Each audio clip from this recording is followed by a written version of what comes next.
Okay. So good morning. I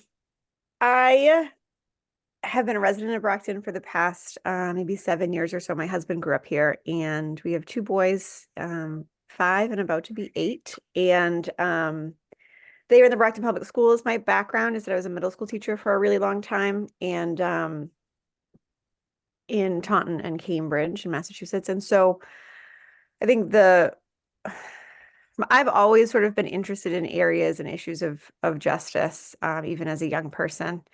But as an educator and being a white woman in a classroom that was full of children very different from me, it was a huge learning experience for me to really see what children were up against at very young ages.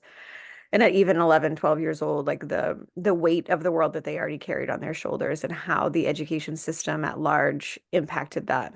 And now as a mom, knowing that I'm sending my children who are biracial boys into a system that is not designed for them is a heavier weight than I realized. I think as an educator, I was the kind of teacher that was there all hours for all of the kids, and it was a situation where it was like um, I loved them very deeply. I didn't just show up and clock in and clock out. So it's always been something that like has been very personal to me, but then obviously as a mother, it's a different level of depth, right? So a few years ago, I became involved with the work with Brockton Interfaith Community, and what Brockton Interfaith was doing was at that a few years ago was really just trying to train community members in the tenets of community organizing and figuring out how we could make change in our city. And so through that process, RCAM was formed, which is sort of under the umbrella of BIC, and RCAM stands for Restoration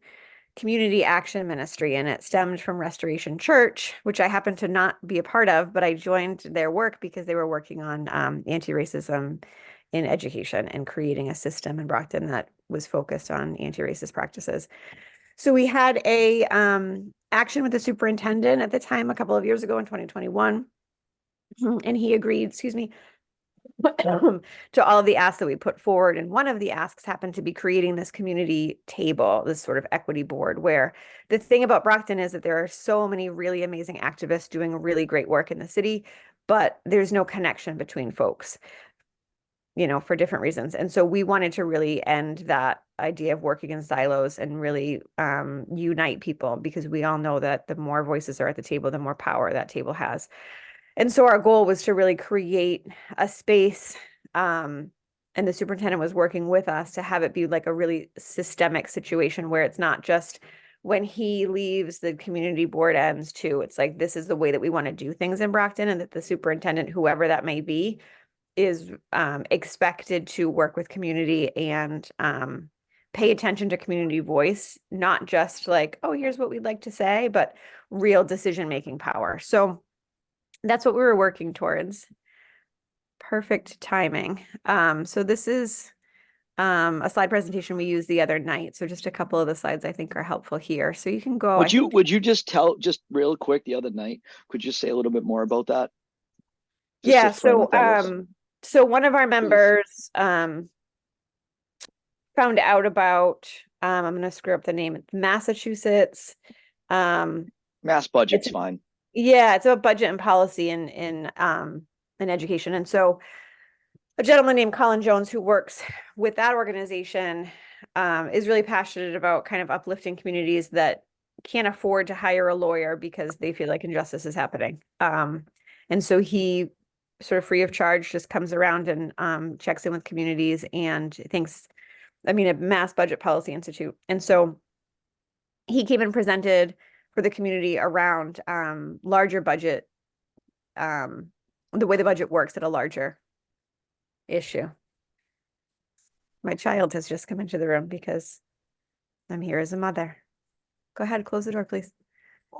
Um, I don't know if it's Michael. You have your Zoom boxes covering the slideshow. Oh, is that what that is? The Zoom boxes? Huh. Yeah, whoever is the host, maybe they can minimize those and then they'll go away. There I they feel go. like every time I spend time with you, I learn a little something new. Oh, thank you. Likewise. Thank you, Um, Doc. Thank you, Dr. Fernandez. so So yes, Colin Jones shared with us kind of the larger picture around how schools get funding and the way the state funds cities and then the way the cities will fund the schools. And so um, in my opinion, the big issue that we're having in Brockton is money. And so knowing more is going to help us make decisions around where we want to push for change. So we felt like many of us and also the community at large really don't have the knowledge base that we need in order to figure out how to make change around finances. So it was really helpful for us to get a better sense of where we actually get the money from and what control the city has around what money is put towards education. So that was the larger picture. But if you keep going, go to the next one because this was just for the meeting itself. You can go to the Well, next no, one. but they can see this. This is good. So here's the Okay. purpose of the meeting. You know, like this was gain better understanding of mass budget.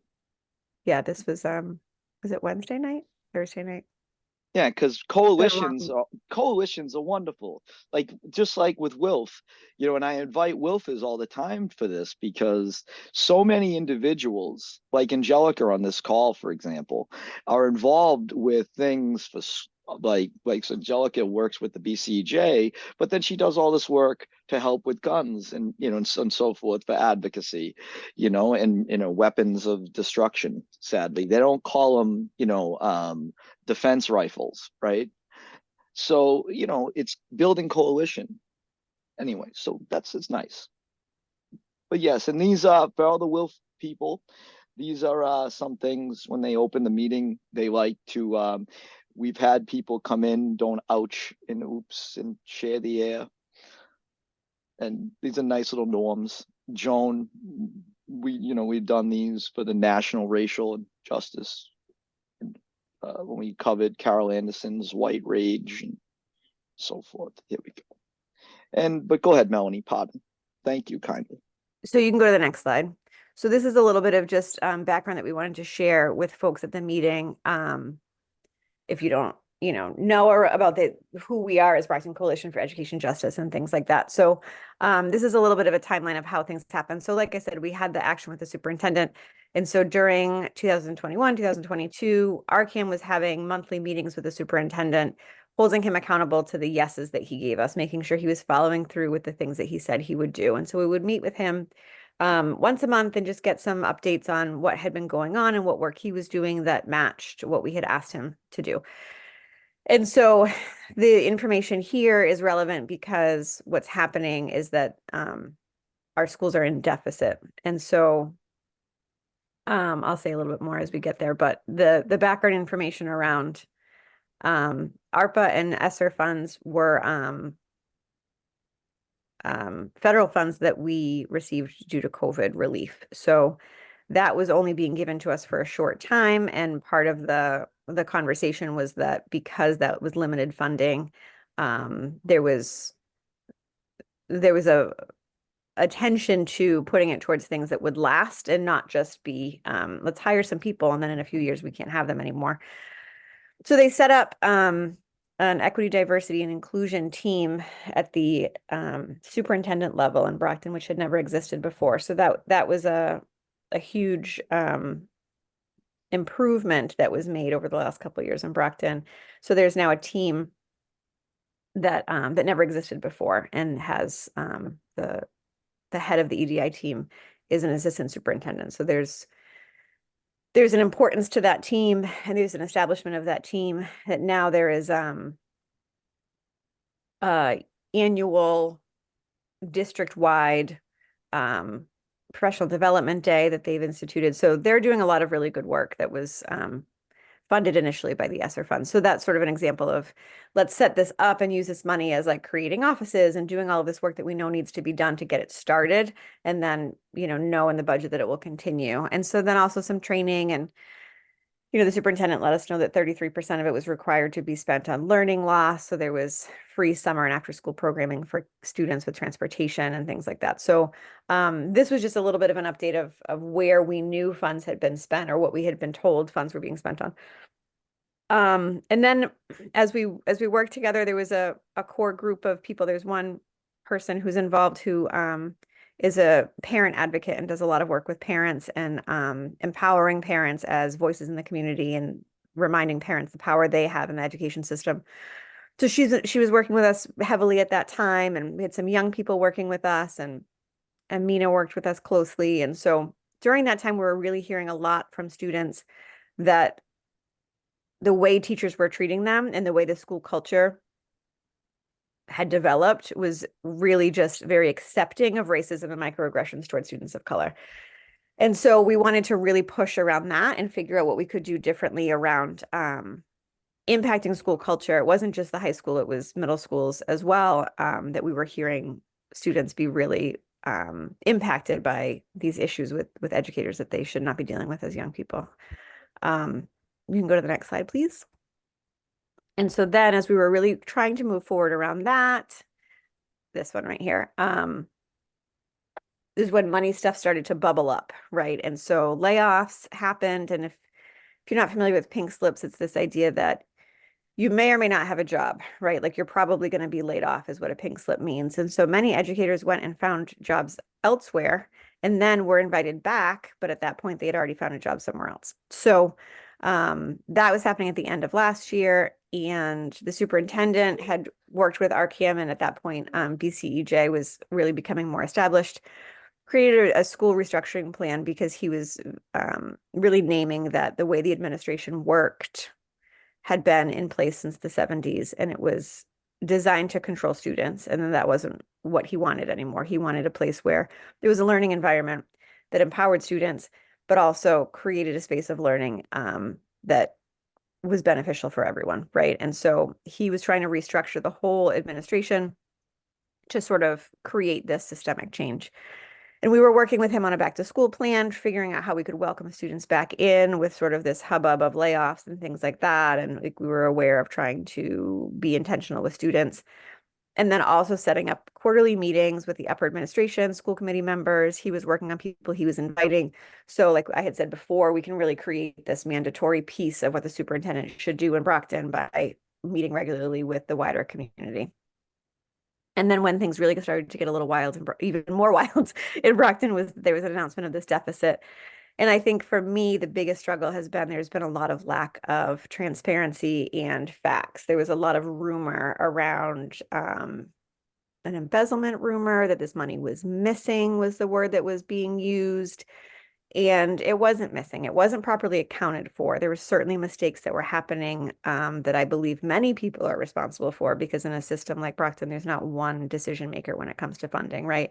So so it just got really difficult because nobody really knew what was going on. And at the same time, the superintendent went out on medical leave, really without much warning. So I think members of BCEJ met with him 1 week, and it was like a week and a half later, all of a sudden he was not there. So that was a lot to deal with at the end of the summer and figuring out what's happening for the school year. You can go ahead to the next slide, please, Michael. Before you do that, I was just going to add, I had the privilege of meeting with the superintendent in August.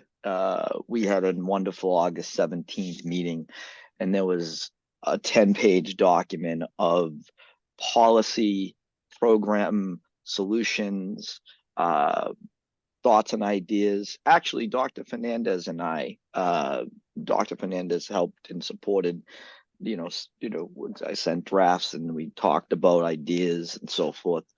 And the superintendent and I even had a plan going forward to meet again that Tuesday of that week. He sent me a message saying, hey, I look forward to seeing you, because we were going to meet with, there's a new science department head, Dr. Warby. He's from South Africa, and I used to teach in South Africa. So we have a connection. He's actually from the same KwaZulu-Natal province. He went where he got his master's. I stayed on that campus when I taught in Sabantu 18 years ago. And the thing was that we were talking because Superintendent Michael Thomas, his kids go to Silver Lake, and they do physics first. And we were going to do this whole thing for change. And I say this only because policy changes for physics first, for example, It's so much better for English language learners because physics first, algebra-based physics shows things visually to connect the math. Well, why is Michael going into a tangent about this? Because that solution or any other solution or program or policy you cannot do unless you have sustainable funding. So if you just keep playing with funds in urban areas, shenanigans. So pardon the digression, but that's keeps urban areas all disarray by doing what they do. It's a systemic control. Pardon. So the part that's blocked says September of 23. So we had a new person be appointed as the acting superintendent. I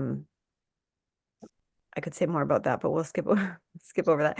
I'll just say one thing. He has not returned emails, has not communicated, has apparently just voiced that he doesn't want to work with parents. He is completely avoiding any contact with community members that have been leaders in the past. And apparently this is something that Brockton High has done regularly for years, that students, if they don't have any sort of place to go, if they don't have a teacher, if there's a teacher that's absent or whatever, they'll just go in the cafeteria, which is something that I had never experienced as either a student or a teacher in my career. So that was an interesting plan for me, but that's what they had been doing. But because of layoffs and because, again, like teachers that they intended on bringing back had gone elsewhere, so there was this huge deficit of teachers, really. And so lots and lots of students were being housed in the cafeteria regularly for long periods of time because they did not have classes to go to. And so BCEJ hosted an emergency community meeting. There was like probably close to 50 people there from lots of different organizations, and came together to agree upon demands that were put forth to the school committee and the city council. And the only one that was really given any kind of movement was that we wanted to have community input on the auditing process. So because of this $14 million deficit, there was a sense that they were going to do an audit. And so we wanted community people involved. We didn't want just the school committee to do it behind closed doors, because as part of all of this, there was a lot of closed door meetings and continue to be. And so that's an issue that we're concerned about. So 2 community members were chosen. They're not connected with us. We're not sure of even who they are at this point, but we do know that there's community members there, and that they're in the process of doing the audit currently. A new principal was hired in January, who I've heard really good things about, but he's coming into a mess of chaos that he's trying to make any sense of, which is, I'm sure, a very difficult position for him. You can go ahead to the next slide, please. And so, which you may have heard in February, because of really increased concerns around safety and issues of student behavior at the high school, there was a few of the school committee members that publicly called for the National Guard. And so that has sent, this whole tizzy in Brockton around whether you agree or disagree with that. The majority of us really feel as if, creating a military state at the high school is the absolute opposite of what we need. And so then there was a school committee meeting this past week where the superintendent was there. He was put on paid administrative leave while the audit is taking place, which is difficult, in my opinion, because again, he's not the only one who's in control of the money. So the mayor, who is on both the city council and the school committee, is still there. He is not on any kind of paid administrative leave, nor is the school committee. But he is now. They voted to have him do that. And so then, in addition to all of this that's going on in our education system, there is a huge public safety complex being built at Brockton that is already, like, I don't know the number, Michael, you might know the number, $300 and something million over budget.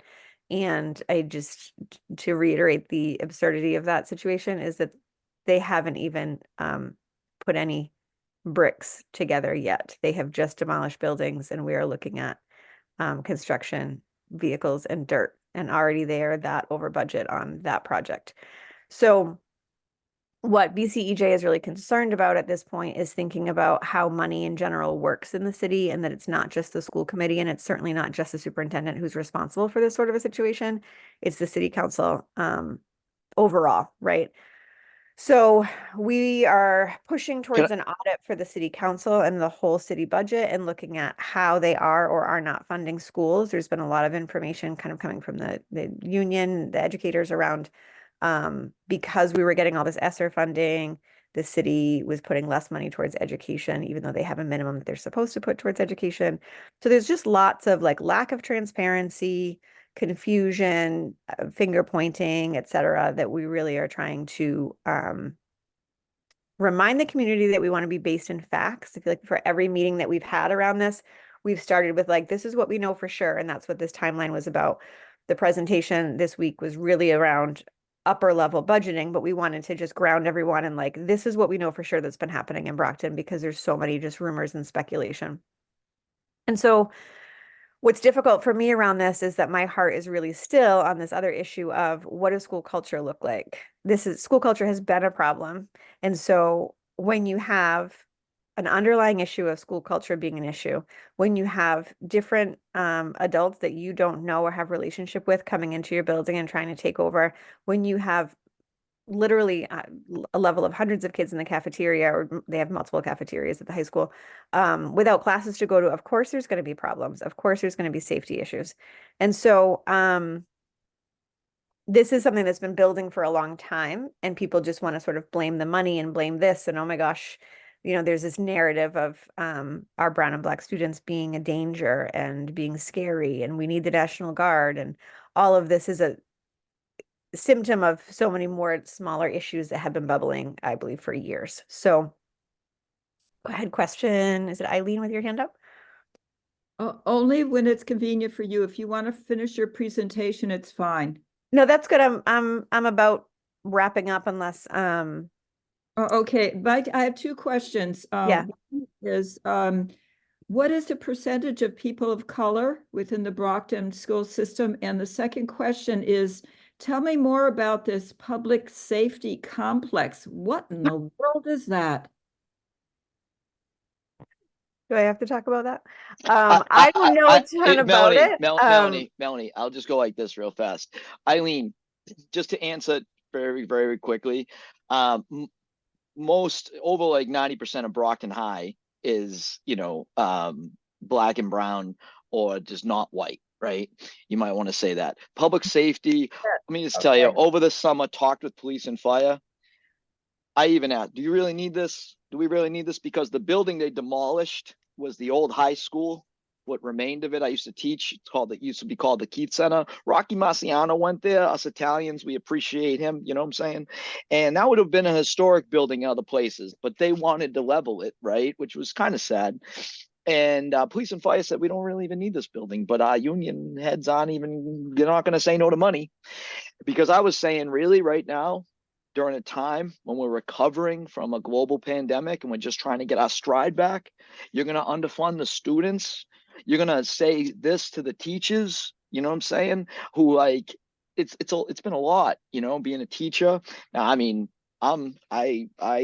being a teacher for me is a little different. Other people, it's even more, and I mean, because different people come from different places and different backgrounds, and it's hard. So, and there's been a lot of challenges. So that's the thing about the public safety and about the students. But Melanie, go ahead and wrap up, please, and thank you. If you go ahead, and we'll take questions. Melanie, please, could you say it differently? I got the message, and I would agree, I'm sure, with Michael's wish and your wish to have that money for the students, because that people count first, no doubt about that. But what is a safety complex? I never. So they're taking, so the police department has their own building, right? And there's multiple fire department buildings around. And so they're creating a complex, they're calling it a safety complex, where they're having things housed in one huge, massive, state-of-the-art building. And like Michael said, I don't think that there's really been a call for that. I don't think community members have said that this is something that anybody wants or cares about. I don't think the police or the fire have said, hey, this is something we really need. I don't really know where the idea came from. Like I said, I'm not, I'm very educated in all the ins and outs of it. I just have rolled my eyes at like, this is really what we're doing. And so they demolished, like Michael said, a historic building. They demolished some homes that people were living in. And it's probably like a city block and a half that's now dirt that they are building this massive complex on. And so, like I said, all that we see right now is dirt and some signs, but they're already significant. I mean, I really think it's like over $300 million over budget at this point. And they haven't even built anything. Like, what are we over budget on? I don't understand. So I get it. see your hand 1 second. So that's been in the works for like the last year. And so at this point, like everything's demolished. It's all been agreed upon. And so then to speak about students of color, I believe it's like between 60 and 80% Black. And then there's also a very large immigrant population that is growing by the day. 34 million. Thank you, Angelica. But when you say Black, just like there's like what is, there's a whole other range, right? Well, that's what I was saying. Black, Like yeah. there's Black. People of color There's a is percentage of multiracial. There's a large immigrant population. Like I said, that's continuing to grow. Teachers say that there's kids that continue to show up like throughout the school year. I think there's a very small Asian population, but it's majority Black, biracial, and a large Cape Verdean population, Haitian Creole, and also Spanish speaking that are coming from South America and things like that. So that's the larger demographic. Thank you. But Dr. Fernandez, please, and pardon the hand. Thank you kindly. Well, unfortunately, I'm gonna have to hop off. I passed my limit of time that I would be on this call, so I apologize to you. I can try to come back and meet with you ladies another time. I did have some things that I wanted to share, but I'm not going to be able to stay on. I will just say as I'm leaving that I think it was Eileen and maybe someone else mentioned the Poor People's March today in Boston. And, I think it's probably easy to see from the presentation and from everything Michael has shared that Brockton is just a microcosm of, what's happening Sure is. and what has been happening for generations across the country to poor communities. We don't have a hospital, right? Brockton Hospital has yet to be reopened. We don't have a functional high school for the masses of youth, although the youth that are in IB and honors classes, they're fine. No one hears about them. We have a lot of food insecurity. We have major structural issues. And so, of course, you don't have peace amongst youth at the high school when they're not being heard and their basic needs are not being met. And that's the foundation, right?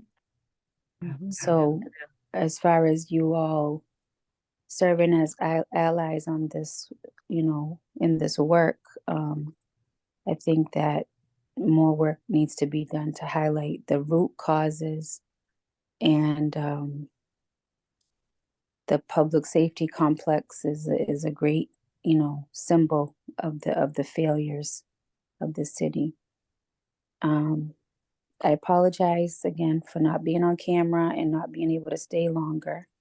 But right now I do have to prioritize my own wellness so I can continue the work.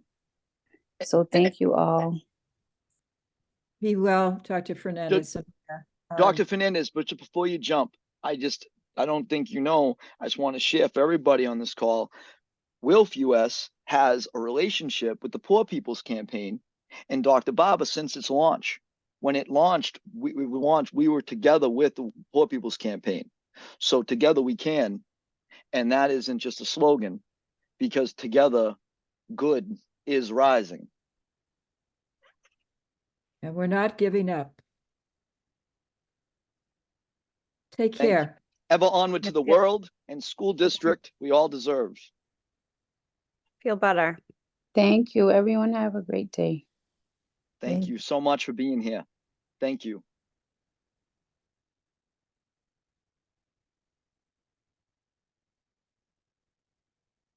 Angelica, so would you like? oh, I Yeah, was gonna say the same thing. Go yeah. ahead. Is there See anything you that? want to add, Angelica? Days. Yeah, and my apologies if you can hear anything in the noise, still just think to meet folks. But yeah, happy to just add into addition in terms of just from perspective from my organization that I work for outside of the BCEJ, at the coalition. So again, we're very big on coalition building, as Mike had mentioned earlier. We are about 126 member organizations deep throughout the Commonwealth, and so ensuring we can operate throughout every community most impacted in Massachusetts. What is really unique and why we've kind of been able to adopt a lot of the work of BCEJ and allocated time in my organizing efforts to the Brockton area on this specific issue is because we utilize a public health lens and approach towards addressing gun violence. And so not solely focusing on the guns and the guns themselves, specifically with Massachusetts already having fairly strong gun laws and some of the lowest rates of firearm violence. So we make sure that we're addressing these root causes. And again, as everyone has kind of outlined, what's occurring in Brockton currently is essentially a cesspool for violence to begin to fester. We have historically not even addressed the violence that has been occurring to community members.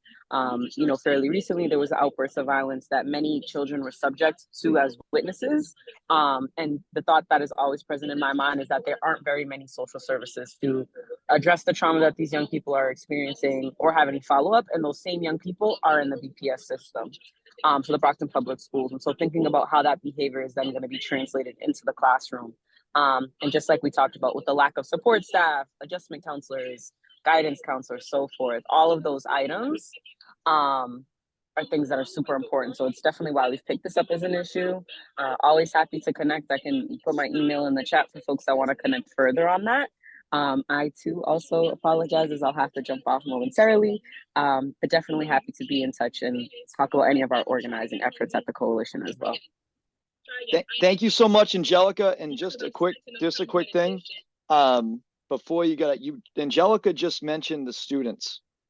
And if you can stick around for 2 more minutes, just so after I play this clip, and Melanie and Angelica, if you want to say anything back, I think after everything the folks have heard here, just to realize that going back to June 6th, 2023, that the students said the following. And so we're going to get, just give me 1 second. I just want to play this. I know she got to get going. And I'm just going to play this, and this will pretty much end the, this portion of, hold on 1 second. There, 1 second. There, look at that. Technology at an inopportune time. 1 second.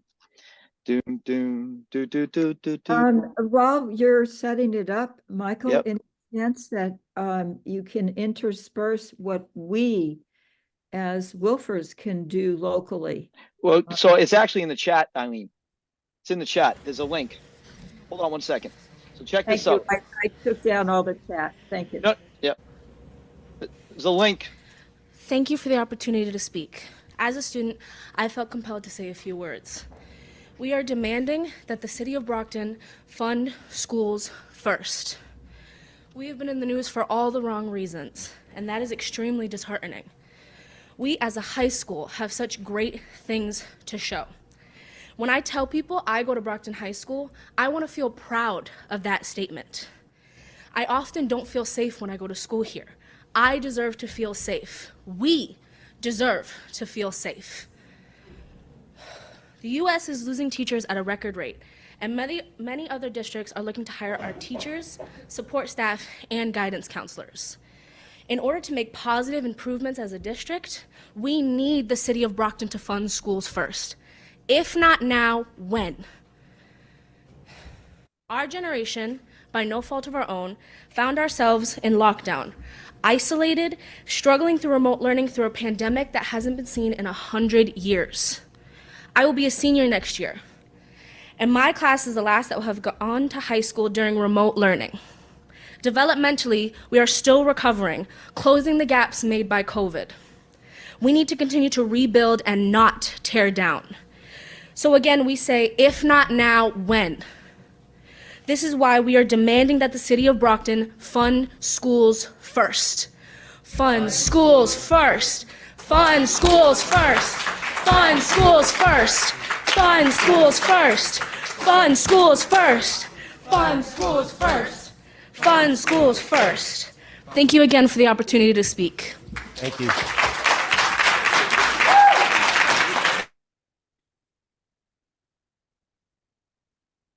Now,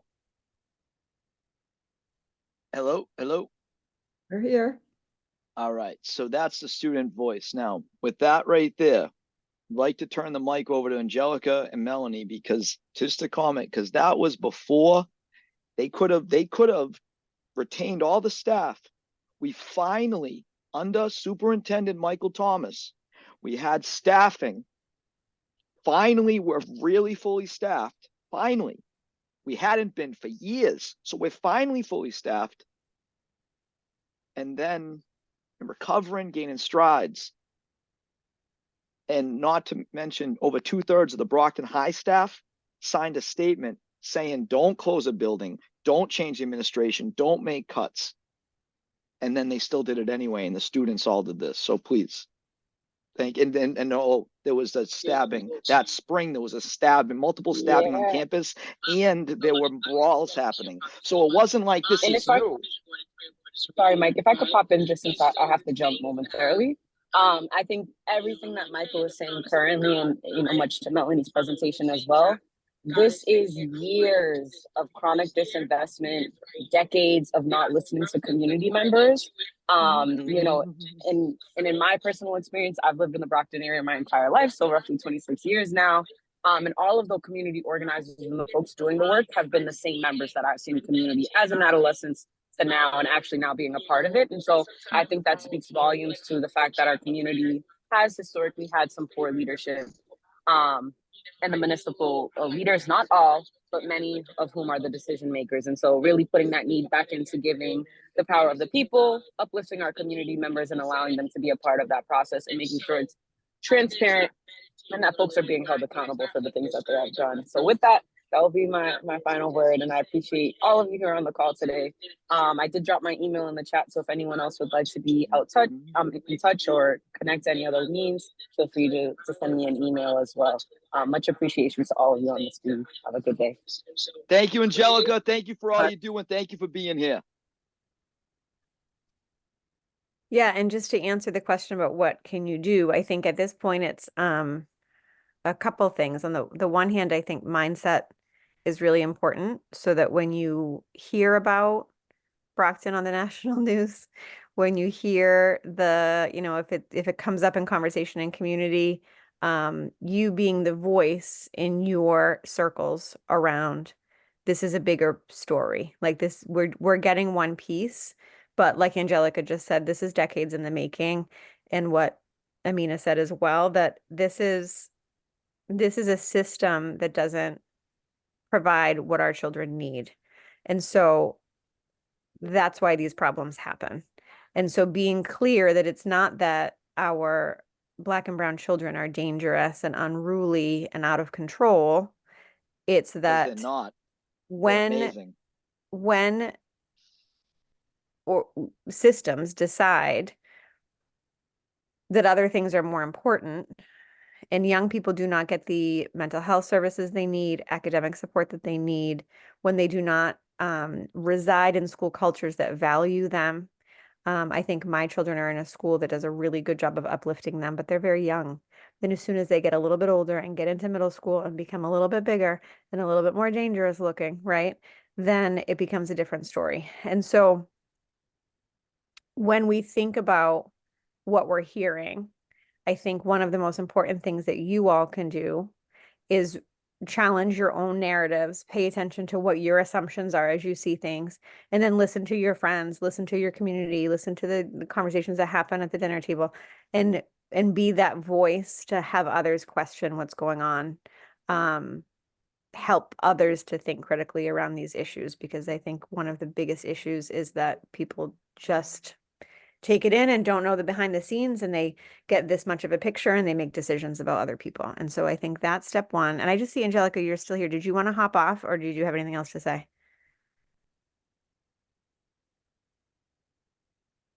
No, no, I'll be hopping off now. My Oh, apologies. okay. I Just just driving. wanted to give you the space first. Oh, Right. Have a stay good with rest of us, your girl. day. If you want to listen on Thank in while you. you're driving, we understand. Thank you so much. And Thank you, then Melanie. number two, I would say I would love to have you as our wider connection, right? As we plan public actions, as we think about how we're really going to be holding our elected officials accountable, having your presence if you're able, having you share our events with others that might be a little bit closer and more able to attend. I think people and people power is power, right? So just kind of keeping that connection and be willing to show up for us. And then right now, BCEJ is really just like a baby organization, and we're a group of other organizations that have some resources, but we don't have our own resources, right? So like we just had an event this week, and the organization that Angelica works for, the Coalition for Prevention of Gun Violence in Massachusetts, was able to use their nonprofit status to help us serve some appetizers and things. But like we don't have funding. Like we don't have anything, right? We just kind of have what other organizations are able to give. Like Brockton Interfaith is a member of our coalition. They have some nonprofit ability to kind of do a little funding here and there. I'm currently teaching part-time in Massasoit, so I snuck in and used their photocopier. You know what I mean? So like if we have needs for funding and things like that, if we have an event, if we could just kind of call on the larger connection of just some donations is always helpful too. And so I think one second, this is my last point. So I think that as we really get clear on our vision, as we learn more and decide like how we're really going to push our officials, if you're in our networks, we can kind of let you know if there are clear steps to be had. Like I think we're working on a draft to send all of the city council members to be like, you need to do an audit. You need to hold yourselves accountable for where this money is going, and you need to make it transparent to the public. So once we have a draft of that, we could send it to you all, and no matter what community you're in, you could send emails to the city council to let them know that everyone's paying attention. And thank you for asking.